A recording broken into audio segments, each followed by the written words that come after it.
Okay, hear me out. I know this is going to sound like a pretty bold statement. We need to stop glorifying long hours because I truly believe the best leaders, the ones that go home on time. I'm going to explain a little bit more, but first, before I do that, if you're new here, I'm Zoe Thompson, and I help leaders to become more efficient, more effective, and build self-sufficient, confident, and resilient teams. That means they can go home on time, not have to work weekends, and take a week off, knowing that their team have got things handled in their absence. When I say stop glorifying long hours, when I say that the best leaders are the ones that go home on time, what I mean by that is that when we say yes to work, we're saying no to other things that matter. And if we want success to feel as good as it looks, we need to balance our work and everything else that we have in life. So as I said, I know it's a bold statement. We see this in the work that I do with clients all of the time. And often they're exhausted, they're overwhelmed, they're convinced that working longer hours proves their worth as a leader, and it doesn't. The leaders who go home on time are not less committed. It means they're more efficient and more effective. They've built teams that don't need them to be constantly available, and they've created systems that work without them being in the room. They've set boundaries that protect both the strategic focus and the well-being of their staff and themselves too. And as a leader, your responsibility is to balance both, making sure that people are okay and that the business is okay. When we've got systems in place and we've got teams that have confidence, that have resilience, they're self-sufficient, and they've got confidence in their own competence to be able to handle things and not bring everything through you, it's what makes you a great leader. And the addition to that is that when we as a leader display positive, healthy habits and behaviors, we model those for our team. We lead by example. So we're adopting the habits and behaviors that make us become more efficient and more effective. And when our team mirror this, it means they are more efficient, they are more effective, and those results are powerful. What most leaders don't consider is that if we're logging on and working in the evenings, we're saying yes to work, and therefore by default, we are saying no to something else. And if we're saying no to something else, there's a strong possibility that we're saying no to something that is really important to us. Now, it might be time with family, it might be going to the gym, looking after yourself, having rest, getting a decent night's sleep. Might be a hobby that you used to spend your evenings doing, the hobbies that help you to switch off and download and get into a different headspace. And it might just be that rest and recharge and slowing down on an evening, just giving yourself time to not be thinking about work and not doing any work. Success should feel as good as it looks, and it shouldn't be all sacrifices and compromises. It definitely shouldn't be giving up and missing out on the things that are important to us. And it certainly shouldn't be running ourselves into the ground. Even when we love the work that we do, we still need a clear stopping point. Otherwise, we just run head first into burnout. My strong woman days taught me that deload week prior to the competition day is a strategic, slow rest period. And even now in my training, I have a deload week every 2 months just to give my body time to rest and recover. And we need the same in work. It's part of the high level performance. It's what helps on competition day to have that strength because you're rested and everything is ready to go. And it's the same with work. When we rest and we recover, when we take downtime, and we do the things that we enjoy, we do the things that energize us, and we have the rest, we have the recovery, and we don't end up with the resentment. This is why rest and boundaries, they're not nice to haves, they're fundamental for high performance. One of the biggest myths that I challenge with clients is that rest is something that you earn after you've performed. It's the opposite. Rest isn't a reward for performance. Rest is fundamental for performance. We need time to think ahead. We need time to plan, to be creative, to be strategic. We need a slower pace for that part of our brain to take over and function. Decision-making requires mental space. Leading effectively requires energy. And if you're running on empty, you're not performing at your best. You're just simply surviving and therefore performing at your limit, and probably a reduced limit as well. We know we need a good night's sleep. We know we need good food. We know we need to be hydrated for our brains to function well. And when we don't have those things in place, we don't think so clearly. We're more emotional as well, because we're tired, because we're hungry, because we are in that survival mode. Do we know from a performance level, the more we incorporate rest and recovery into routines, the higher the performance? It's not just the physical element of how much energy we have when we come into work, it's the mental element as well. One of the key outcomes for me, and we know that the work is successful and the changes have been made when leaders are able to take that big week off, when they are able to step away from their work for a full week, zero work, zero stress, and zero guilt. It doesn't make them superhuman when they're able to do that. It means that they are recognizing that protecting their rest and taking a week off and being able to come away from work for a week is then going to help them to come back into work at that higher level, because they're rested, because they're recovered, because they've given themselves that free headspace. When we picture our life and all that is in it, we can draw it out into a pie chart. And you might have heard me talk about this before, because it is an exercise I often do with the clients that I work with. I get them to draw a circle, and I get them to divide that circle into a pie chart and talk and include the things that are most important in their life. And work will be one slice of that pie. Dependent on the individual, will depend on what other slices are in there. Now, naturally, we want to protect and increase some of those slices more than others, and it's a very personal choice. In fact, what those slices represent will be very individual. Often when I first work with clients, because of the nature of the work that I do, that slice of work pie is bigger than they want it to be. What we do in those coaching sessions is to explore what good looks like. How big a slice of pie do they want it to be? And then we can determine the steps that need to be taken to reduce that work slice. Also, what we focus on is where they want that time and energy to go. Where do they want to divide that out into those remaining slices, or maybe even create a new slice with something new? Each of us will have our own idea of what good looks like in terms of how big the slice of work pie needs to be. And there's no right or wrong answer to this. It really is personal preference, and also might change in different periods of time. So if you're newly promoted, it might be that that slice of pie is bigger because it's something new. It needs more time, it needs more energy, and you need that extra effort and energy in that new role until you get your feet under the table and you get things settled and worked out. It might be that in another period of time that actually you've got something that's going on outside of work that means actually your level of energy and enthusiasm for work is going to reduce slightly. And so you bring it back in, you dial it back a little bit, and you make that slice of pie that little bit smaller, and you reinvest that time and that energy into what matters most. Now, the leaders who go on home on time, they understand this. They protect the whole pie and everything that is in it by being intentional about where their time and their energy goes. They determine the percentage of their life that's dedicated to work, and then protect those other slices by saying no to what doesn't align with how they want the pie and the slices to look. So we need to visualize this, and if it helps you to draw your pie out, then do that. It's a great exercise to do, and be able to look at where you are now, where you want things to be, and what changes you need to make. When I work with leaders on the Elevate Your Efficiency program, we have 8 weeks to work together.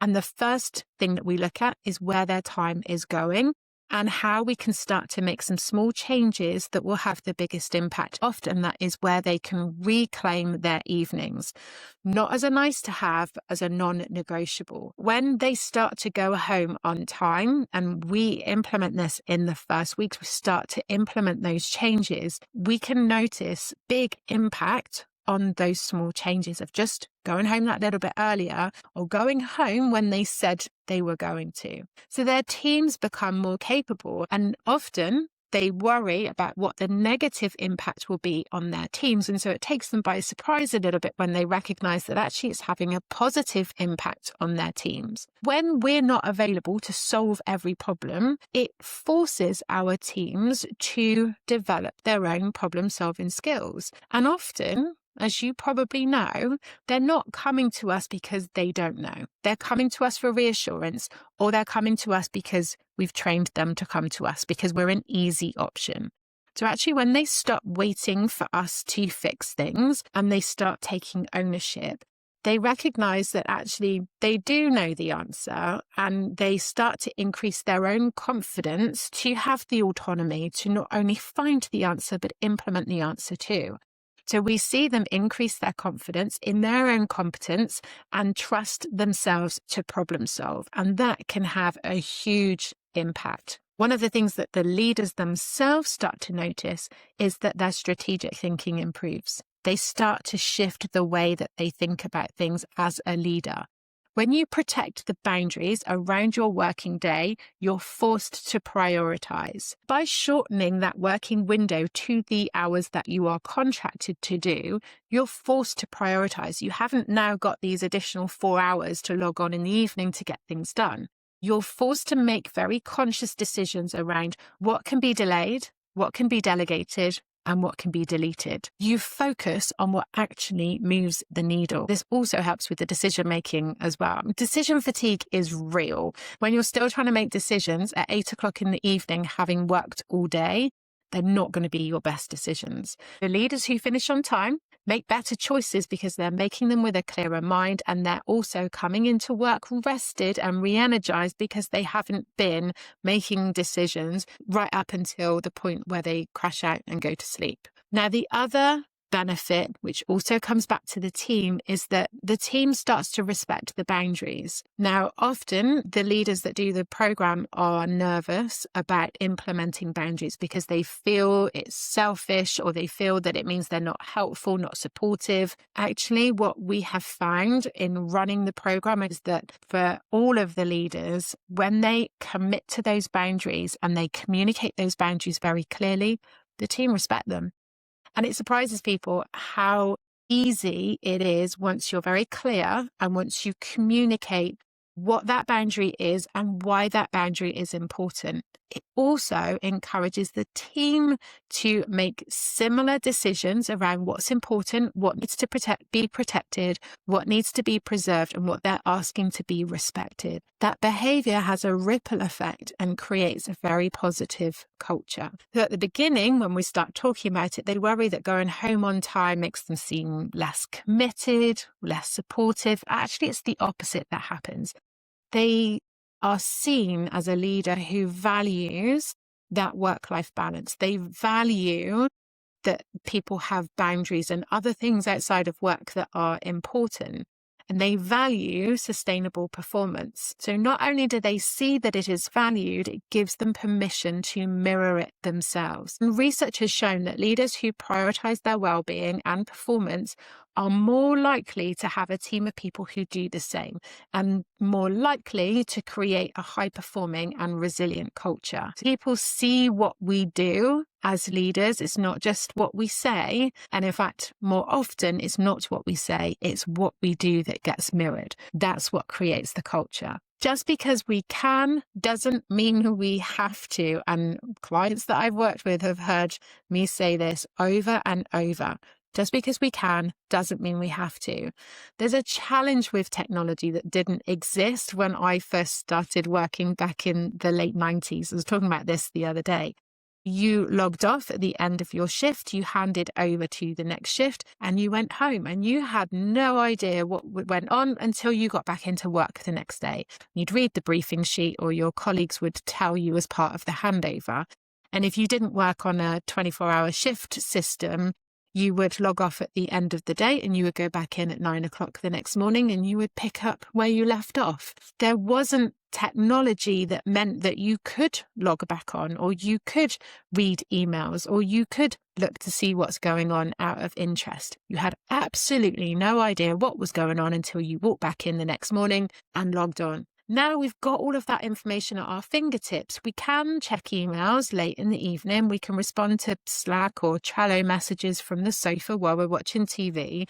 And we can join video calls from the comfort of our own home. But just because we can doesn't mean we have to. I cannot stress that enough. We need to create our own boundaries around having that time to do the things that are most important to us.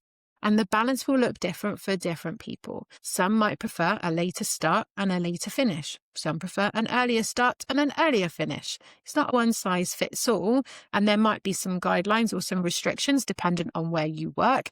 What matters is that you are intentional about where your work starts and where your work ends. And when your work ends, the rest of your life begins. Those blurred lines often lead to resentment. If we do not protect the different spaces, we end up resenting work. And often we resent the success that we've worked so hard to have because it feels like it's full of sacrifice and compromise and missing out. And we don't want to do that because ultimately we end up taking that out through our work, potentially through our people too. This isn't working less in terms of doing less. It's working more intentionally, working more purposefully, smarter, not harder. When you go home on time, you are not just working smarter, you're working with intention and purpose.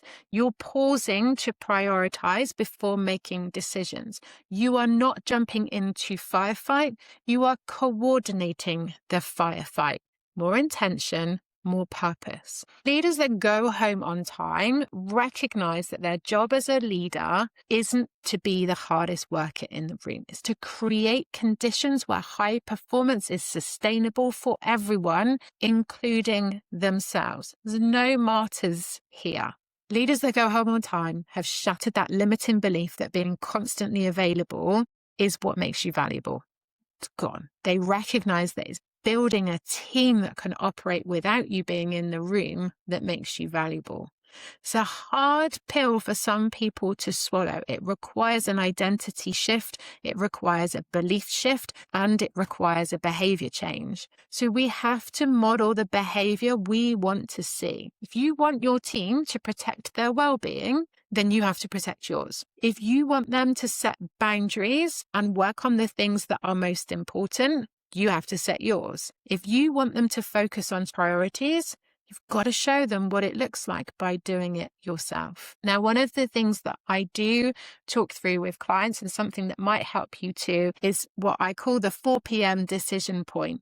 Going home on time is an intentional decision. This has come up with 2 different clients recently, and we talk about going through your typical day and then coming to the 4 p.m. decision point. So let's say, for example, you're working at 5. So that decision point is an hour before the end of the day when you've said you're going home. It is that moment late in the afternoon when you look at what's left on your list and make a choice. Do you stay late to finish it?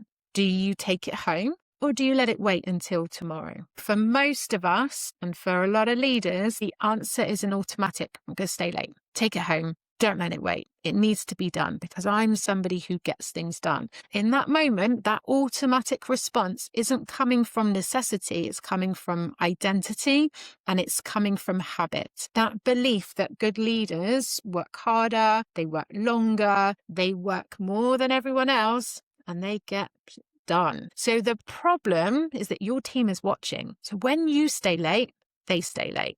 When you respond to emails at 9 o'clock in the evening, that's what they think is then the standard. If you can't go home until everything is done, that's what they will also do. So if you can't disconnect, you can't expect them to either. Whilst you might see it as dedication, they are seeing it as a pressure to work in a way that is not sustainable. Remember, it is not what you say, it is what you do. That's what creates that culture. If you have a culture that your team are struggling with looking after themselves and they're fast approaching burnout, then you have to look at what it is that you are doing as a leader, because you have that strongest position of influence. It's why I do what I do. And one client said to me recently, I used to think that going home on time meant that I wasn't committed enough. Okay, now I realize that if I'm staying late, it meant that I wasn't leading well. And that's the identity shift. It's the identity shift that makes everything possible. Leaders who go home on time, they're not less ambitious and they're not lazy. They're intentional. They've moved away from reactive leadership by default to intentional leadership by design. And that's what makes them the best leaders. Lots of food for thought there. I would love to know what your light bulb moment is. I would love to know what has resonated with you and what I've been talking about today. And I would love for you to choose one small action with something that you have learned, something that has resonated with you during this video, something that has hit home. And I want you to think about how you can turn that into action. One small action, keep it simple, keep it specific, and look at where you can implement a change in your leadership in this next week, because that's what's going to shift you from feeling overwhelmed and being reactive as a leader to becoming an intentional, great leader. I'll be back with another video very soon. If you've got any thoughts or any questions, feel free to reach out to me and let me know. I would love to hear from you. Before you go, don't forget to subscribe so that you don't miss out on these videos, like the ones that have content that is of interest and of value to you, because that gives me more information on what to create next. And if you know somebody who needs to hear the content in this video, then feel free to send it on, and I'll be back with another video very soon.